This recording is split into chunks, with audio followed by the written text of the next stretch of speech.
L'histoire de ces poteaux carrés a profondément marqué l'histoire du football stéphanois, mais au-delà, je dirais, du football français. Nous sommes le 12 mai 1976 pour être précis, et l'AS Saint-Étienne va rencontrer le grand Bayern de Munich du Kaiser Franz, de Franz Beckenbauer.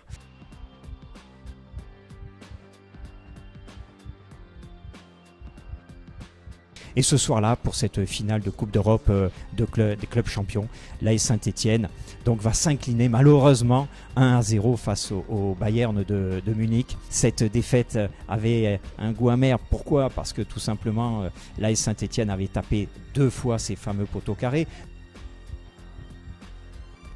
Malheureusement, l'AS Saint-Étienne, à la demi-heure de jeu, allait taper sur ces satanés poteaux carrés. Une première fois par Dominique Battenet, un tir lointain de 25 mètres qui s'écrasait sur les montants carrés de cette Maillère. Et 8 minutes plus tard, suite à un centre de Christian Saramagna, une tête de Jaco Santini qui allait à nouveau s'écraser sur ces poteaux carrés. C'est dire l'importance de ces poteaux carrés dans l'histoire de cette finale du 12 mai 76, ces fameux poteaux carrés qui ont fait pleurer la France entière, dans toutes les chaumières, dans la France profonde, tout le monde a entendu parler de ces poteaux carrés, et 37 ans après, il est évident qu'ils devaient figurer dans cette scénographie consacrée à la plus belle épopée des Verts, dans ce premier musée consacré à l'histoire d'un club de football français, ici à Saint-Étienne.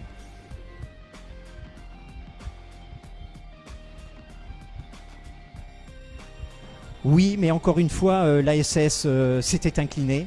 Elle avait certes perdu cette finale, tout le monde s'en rappelle, mais elle avait gagné à jamais le cœur des Français.